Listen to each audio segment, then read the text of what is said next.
नमस्कार, आज मैं मौजूद हूँ मित्तल क्लासेस में और यहाँ पर एमसेट फेज़ सेकंड की परीक्षाएँ जो है वो चल रही हैं। मैं आपको बता दूँ कि 28 नवंबर को एमसेट की परीक्षा यहाँ पर की गई थी जिसमें प्रत्येक क्लास से 25 बच्चों ने यहाँ पर हर क्लास से 25 बच्चे जो है वो परीक्षा यहाँ पर पास करके आज वो सेकंड जो है टेस्ट है उसमें बैठे हुए हैं और उनके जो पेरेंट्स हैं वो भी यहाँ पर मौजूद हैं।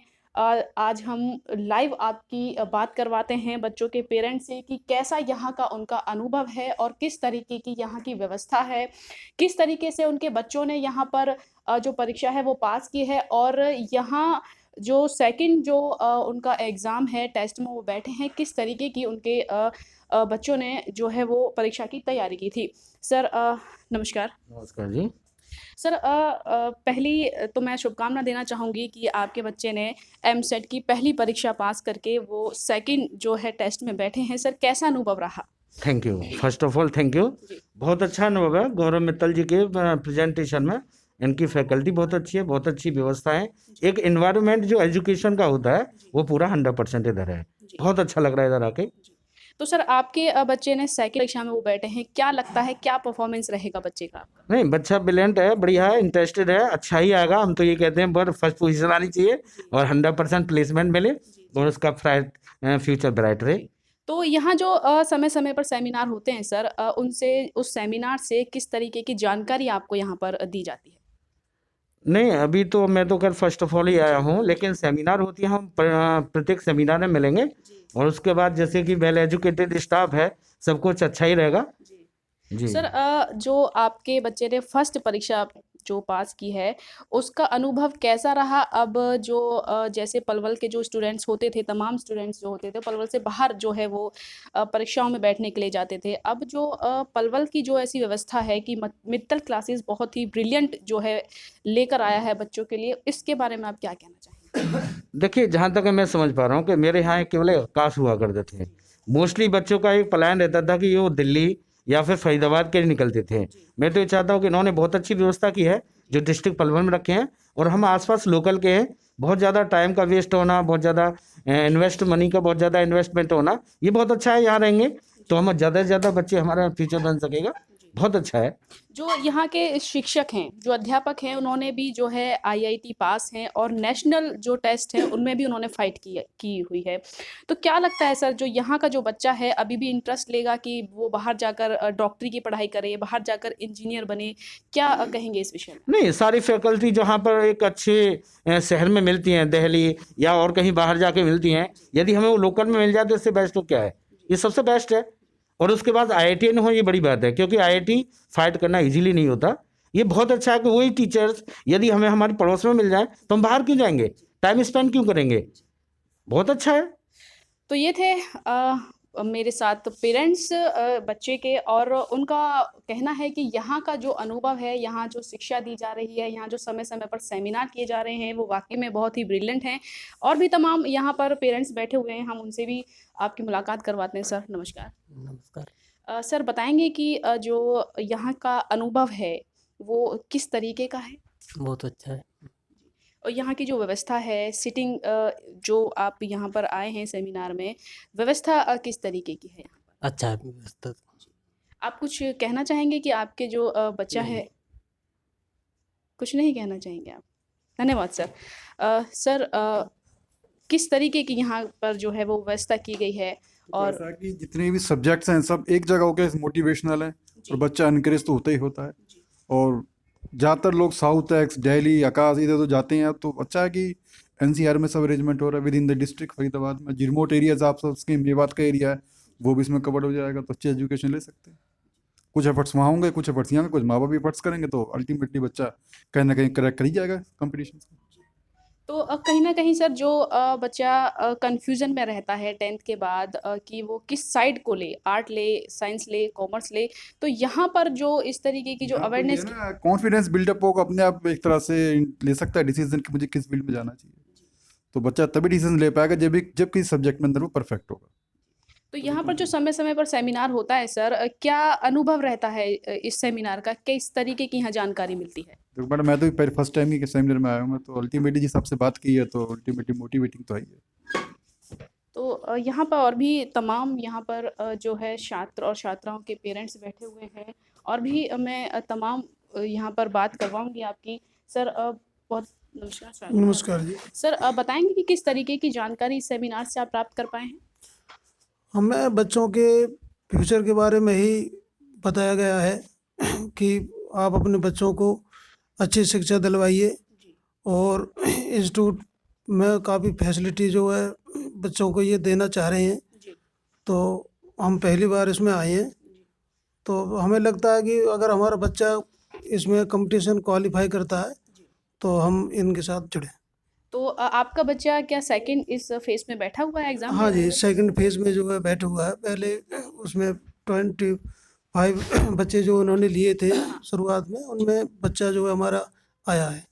तो कैसा अनुभव कर रहे हैं सर? क्या लगता है कि बच्चा क्वालिफाई कर पाएगा आपका? हाँ बिल्कुल, उम्मीद तो है जी। तो हाँ, यहाँ की जो शिक्षा बच्चे को मिली है, यहाँ के जो शिक्षक हैं उनसे किस तरीके की शिक्षा उन्हें मिली है? यहाँ किस तरीके की व्यवस्था आपको देखने को मिली है? देखो जी, काफ़ी इनकी बातों को यहाँ हमने सुना है, जी। तो काफ़ी मोटिवेशन हमें मिला है। तो हम तो उम्मीद कर रहे हैं कि अगर हमारा बच्चा यहाँ पढ़े और हमें सुविधा अच्छी मिले तो हम अपने बच्चे को यहीं एडमिट कराएं। तो सर कुछ कहना चाहेंगे यहाँ के शिक्षकों से, छात्राओं से और भी यहाँ पर बैठे हुए हैं तमाम पेरेंट्स बच्चों के?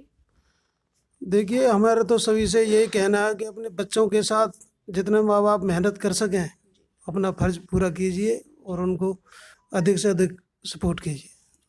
तो ये थे कि जो बच्चों का जो सपोर्ट होता है वो फैमिली से लेकर और अध्यापक तक बहुत ज़रूरी होता है। बिना सपोर्ट के बच्चा कहीं न कहीं बहुत प्रेशर में भी होता है और अवेयरनेस जो है वो बहुत ज़रूरी होती है बच्चे के लिए। जो मित्तल क्लासेस में लगातार यहाँ जो सेमिनार होते हैं वो बच्चों के भविष्य के लिए, आने वाले इस समय के लिए और परीक्षाओं में बैठने के लिए, काफ़ी अवेयरनेस के लिए यहाँ पर सेमिनार किए जाते हैं और भी तमाम यहाँ पर पेरेंट्स बैठे हुए हैं। मैं उनसे भी आपकी बात करवाऊँगी। सर नमस्कार। नमस्कार जी। सर क्या आप बताएँगे कि कैसा अनुभव रहा सेमिनार का? बहुत अच्छा रहा जी। तो सर क्या आपके बच्चे ने फर्स्ट जो टेस्ट है वो क्वालिफाई किया हुआ है? जी, सेकंड में बैठा हुआ है। सर आपको बहुत-बहुत शुभकामनाएँ सर इस बात के लिए। Thank you. सर क्या लगता है कि जो सेकंड जो टेस्ट है वो बच्चा क्वालिफाई कर पाएगा? हाँ जी, श्योर हो कर पाएगा, उम्मीद है पूरी उससे। जो यहाँ सेमिनार हुआ है सर उस तरीके से कैसा अनुभव रहा, कैसी व्यवस्था रही यहाँ की? बहुत ही अच्छी व्यवस्था रही इनकी और हम बिल्कुल इम्प्रेस हैं इनकी व्यवस्था से और उम्मीद करते हैं कि आगे एजुकेशन को और बढ़ाएं और हमारे क्षेत्र को आगे बढ़ाने में हमारी हेल्प करें। कहीं न कहीं सर जो बच्चे होते थे वो पलवल से बाहर एजुकेशन लेने के लिए जाते थे और वही व्यवस्था आपको यहाँ पलवल में मित्तल क्लासेस में आपको दी जा रही है। इसको लेकर आप क्या कहेंगे? ये तो बहुत ही अच्छी अपॉर्चुनिटी है जी एरिया के लिए और उम्मीद ऐसी है कि मैं हसनपुर से आया हूँ तो यहाँ से 30 किलोमीटर दूर है मेरा गांव, तो वहाँ से आया हूँ मैं उम्मीद करता हूँ कि ये हमें पहले 80-70 किलोमीटर जाना पड़ता था दिल्ली या फरीदाबाद में, तो अब 30 तो रह गया कम से कम और उम्मीद करता हूँ कि अब इनका क्षेत्र उनका जो है एरिया और बढ़े और मैं तो चाहता हूँ कि इनका एक इंस्टीट्यूट हसनपुर भी खुले। हाँ, तो पेरेंट्सों की यही डिमांड है कि ऐसा ही जो मित्तल क्लासेस का जो परफॉर्मेंस है इनसे बहुत ही प्रसन्न हैं। तब सभी जो है यहाँ पर पेरेंट्स उनकी यही डिमांड है कि ऐसा ही एक और जो सेंटर है वो वहाँ पर भी खुले ताकि बच्चों का आने जाने का डिस्टेंस भी कम हो। और यहाँ पर गौरव मित्तल जी मेरे साथ हैं, यहाँ के संचालक, उनसे बात करते हैं। सर नमस्कार। नमस्कार।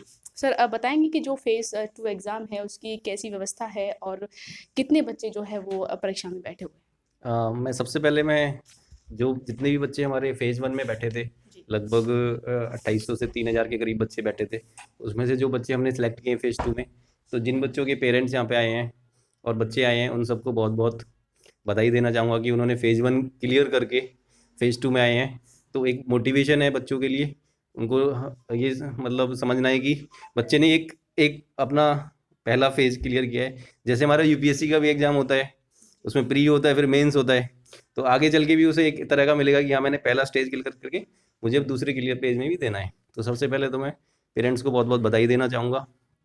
दूसरी बात, जो हमारा फेज़ 2 हो रहा है, इसमें हमने जितने भी बच्चे बैठ रहे हैं उनको हर क्लास के टॉप बच्चों को हम लैपटॉप देंगे फर्स्ट प्राइज़ को, सेकंड बच्चे को हम स्मार्टफोन देंगे, टैबलेट देंगे, और थर्ड पोजीशन वाले बच्चे को हम स्मार्टफोन देने वाले हैं। इसके साथ साथ जो बच्चा टॉप करेगा उनको हम, उनकी पढ़ाई भी पूरी कंप्लीट फ्री होने वाली है। तो ये इस तरह का एक मोटिवेशन रहेगा। एक बच्चे ने अर्न करेगा, अगर हम देखें कि बच्चा अगर वो अपनी पढ़ाई कंप्लीटली फ्री करके अर्न कर रहा है बाय कंपीटिंग दीज 2 पेपर्स, वो एक बच्चा अगर टेस्ट क्लियर करके खुद से अर्न कर रहा है कि हाँ मैं डिजर्व करता हूँ, तो उसे लैपटॉप भी मिले और उसे उसकी पढ़ाई भी फ्री हो और आगे चल के वो क्षेत्र का नाम भी रोशन करे। तो यही हमारा एक इस एग्ज़ाम को कराने का पर्पज़ था। सर अभी इसी सेमिनार में जो है एक पेरेंट्स की डिमांड रही है सर, ऐसे ही मित्तल क्लासेस वहाँ हसनपुर में भी खोले। सर इस बारे में आप क्या कहना चाहेंगे, क्योंकि यहाँ जो पेरेंट्स बैठे हुए हैं वो कहीं ना कहीं बहुत खुश हैं, बहुत ही संतुष्ट हैं आपकी इस जो मोटिवेशन होती है बच्चों को टेस्ट क्रॉस करते हैं, सेकंड टेस्ट में आज बैठे हुए हैं, तमाम जो खुशियाँ हैं वो इस जो है पेरेंट्स मना रहे हैं। जी बिल्कुल, ये तो हर इंसान का एक वो है कि वो चाहता है कि उसको बेस्ट एजुकेशन मिले। एक उसका एक तरह से बेसिक राइट भी होना चाहिए, राइट टू एजुकेशन होता है हमारा वैसे, लेकिन एक अच्छी एजुकेशन मिलना वो ज़रूरी है स्कूल्स में। लेकिन अगर हम देखें कि मान लो पढ़ाई उस तरह की नहीं हो पा रही है, तो एक हमारी जो अच्छी पढ़ाई जो हमारे कंपटीशन के लिए होनी चाहिए, जिससे बच्चे का कैरियर बने, वो अगर उसे मिल रहा है तो उसका राइट है। तो वो जो उनकी डिमांड है बहुत जायज़ है, लेकिन देखते हैं हम उस पर कितना आगे काम कर पाएंगे। अभी तो हमारा फोकस है कि यहाँ पे हम अपने बच्चों को पूरा एनर्जी दें, बच्चों के रिजल्ट पे काम करें, पूरी टीम उसके लिए लगी हुई है। तो बहुत ही अच्छी हमारी एकेडमिक टीम भी बहुत अच्छी है और पूरी सब लोग जी जान से लगे हुए हैं। जो हमने रिजल्ट दिया है पिछली बार भी और इस बार भी जो हमारी आगे की कोशिश है उसी में हम लगे हुए हैं। जी। सर एग्ज़ाम में जब बच्चा बैठता है तो कहीं ना कहीं उससे पहले, एग्ज़ाम से पहले बच्चे को कई चीज़ें फेस करनी पड़ती है, जो डर होता है, कन्फ्यूज़न वाली चीज़ें होती हैं और बच्चे को पहले मोटिवेट करना पड़ता है इस चीज़ के लिए। सर इस चीज़ के लिए आप बच्चे का जो माइंड है वो किस तरीके से आप फ्रेश करते हैं? देखो बीच बीच में स्टार्टिंग जब बच्चा एडमिशन लेता है उससे लेके जब तक वो फाइनल एग्ज़ाम देता है तब तक हम उसको बीच बीच में मोटिवेट भी करते हैं, टेस्ट भी लेते हैं, मॉक टेस्ट बहुत सारे कराए जाते हैं बच्चों को, उसी तरह के पेपर कराए जाते हैं, जैसा पेपर आया जाता है उसी तरह का उसको बीच बीच में मोटिवेट किया जाता है कि किस तरह की गलतियाँ बच्चा कर रहा है, कैसे कर रहा है। अगर नीट का पेपर देना होता है तो OMR शीट कैसे प्रॉपरली भर के उसको, क्योंकि उसमें भी बच्चा काफ़ी टाइम गलतियाँ करता है। हमारा जो पेपर हो रहा है उसमें भी OMR शीट बेस्ड पेपर है। तो बच्चा जो स्कूल में जनरली हमारा सब्जेक्टिव पेपर्स होते हैं, लेकिन यहाँ पे OMR भर रहा है, बच्चा सीख रहा है और बच्चों में बैठ रहा है। तो वो सारी चीज़ें जब वो बहुत सारे स्कूल्स के और बहुत सारे बच्चों के साथ कॉम्पीट कर रहा होता है, अच्छी जब उसे पता चलता है कि अच्छी बुक्स पढ़नी है, इस तरह का स्टडी मटेरियल पढ़ना है, ये सारी चीज़ें, क्वेश्चन भी करने हैं, IIT में जो पुराने क्वेश्चन आए हुए हैं वो मुझे करने हैं, नीट के पेपर में पुराने क्वेश्चन आए हुए हैं वो मुझे करने हैं, वो सब बच्चा करने लगता है तो डेफिनेटली उसका कॉन्फिडेंस बढ़ता है। और इसके साथ साथ जब बच्चा इस तरह के एक रिजल्ट देखता है कि हाँ इस तरह का रिजल्ट पहले भी आया हुआ है और जो टीचर्स भी उनको पढ़ा रहे हैं, चाहे हमारे फिजिक्स के सर हैं, पवन सर हैं IIT धनबाद से हैं, केमिस्ट्री के सर IIT बॉम्बे से हैं, तो जो इस तरह के टीचर्स उस तरह का एक्सपीरियंस टीचर जब पढ़ा रहे होते तो उसको कॉन्फिडेंस भी आना बहुत उसको लाजमी होता है कि उसको कॉन्फिडेंस आता ही है बच्चे को। सर मैं जानना चाहती हूँ जिस तरीके का यहाँ सेमिनार हुआ है और बच्चे परीक्षा में बैठे हुए हैं, तो किस तरीके का ये सेमिनार है और बच्चों के लिए क्या अवेयरनेस जो होती है, मोटिवेशन जो होता है वो यहाँ पर दिया जा रहा है? देखिए जो बच्चे बैठे हैं सबसे पहले तो उनके लिए मैं तालियां बजाना चाहूँगा कि उन्होंने काफ़ी अच्छा किया और उनके पेरेंट्स के लिए भी दैट दे आर अवेयर। यहाँ पलवल में मैं यही देखता हूँ कि लोग थोड़े अवेयर कम हैं पेरेंट्स के एंड से, तो सेमिनार भी अवेयरनेस के ऊपर ही है कि आप अवेयर होइए, अपने बच्चों को भी अवेयर कराइए कि this is life time opportunity ahead of them. 12th के बाद JEE या नीट करने के बाद बच्चे का लाइफ और उसके आने वाले समय बहुत ईजी हो जाता है और उसका जो सोसाइटी में भी स्टेटस है वो भी काफ़ी हद तक चेंज होता है। तो इस अपॉर्चुनिटी को अच्छे से यूटिलाइज करें। 9, 10, 11, 12 का समय जो है काफ़ी इंपॉर्टेंट होता है किसी भी बच्चे के करियर में, और इसी विषय पे हमारा यहाँ पे सेमिनार था। ये एग्ज़ाम जो हो रहा है इसके पीछे में जो मोटोज़ हैं वो एक तो ये है कि हर बच्चे को डिस्ट्रिक्ट लेवल पे अपने रैंक के बारे में पता चले कि मैं कहाँ स्टैंड कर रहा हूँ। प्लस में कोई बच्चा एग्ज़ाम देता है और अगर वो कुछ जीत जाता है तो उसका हौसला बढ़ता है, कोई नहीं भी जीत पाता तो उसको लगता है कि नहीं मैं कर सकता था, शायद नेक्स्ट टाइम मैं करूँगा। तो एक अपॉर्चुनिटी भी है बच्चों को, एक प्रोत्साहन है जिससे चलते वो आगे अच्छा करें और उनको कंपटीशन का पता चले कि क्या है। सेकेंडरी थिंग जो ये है, मैं जो यहाँ पे देखता हूँ कि कनेक्ट होना पेरेंट्स का ज़रूरी है बच्चों के साथ। ठीक है, तो हम कहीं ना कहीं लाइफ में समय के साथ बहुत बिजी होते जा रहे हैं, बच्चों से जवाबदेही तय नहीं करते। तो वो भी हो, इसी के विषय पे बात हो रही थी कि आप जब भी घर पे जाए तो आप थोड़ा समय बच्चों के लिए निकालिए और उनसे पूछिए कि क्या उनको करना चाहिए, क्या करके आए हैं, क्या कर रहे हैं, क्या चल रहा है। और टाइम एंड अगेन जहाँ भी बच्चे पढ़ रहे हैं, स्कूल में, कोचिंग में, वहाँ पे भी आप विजिट करें और उनके टीचर से आप फीडबैक लेते रहें। इस तरह से आपके जागरूकता से बच्चा भी जागरूक होगा और उसको अपनी मतलब रिस्पॉन्सिबिलिटी का पता चलेगा, अपने लिए वो मार्ग ज़्यादा अच्छे से डिसाइड कर पाएगा। सर कई बार देखा जाता है कि जो माता-पिता होते हैं वो चाहते हैं कि बच्चा कहीं न कहीं डॉक्टर बने, लेकिन बच्चा चाहता है कि मैं इंजीनियर बनूँ, तो कहीं न कहीं ये कन्फ्यूज़न रहता है। सर इस कन्फ्यूज़न में से आप किस तरीके से बच्चे को मोटिवेट करते हैं? किस तरीके से उसको समझाते हैं? वहाँ किस तरीके की कंडीशन कि होती है? अगर बच्चे का खुद का इंक्लिनेशन किसी एक सब्जेक्ट की तरफ है, तो वो तो ऑब्वियसली उसमें ही अच्छा करेगा जिधर उसका इंक्लिनेशन है। लाइन दोनों ही अच्छी है, चाहे डॉक्टर बने या इंजीनियर बने, नीट क्वालिफाई करे या जेई, बच्चे के पास अपॉर्चुनिटी इक्वल है। अगर आपका बच्चा डॉक्टर है तो भी आप उतने ही प्राउड होंगे, अगर गूगल में काम कर रहा है, माइक्रोसॉफ्ट में काम कर रहा है, इन्फोसिस में, तो भी आप उतने ही प्राउड फील करेंगे।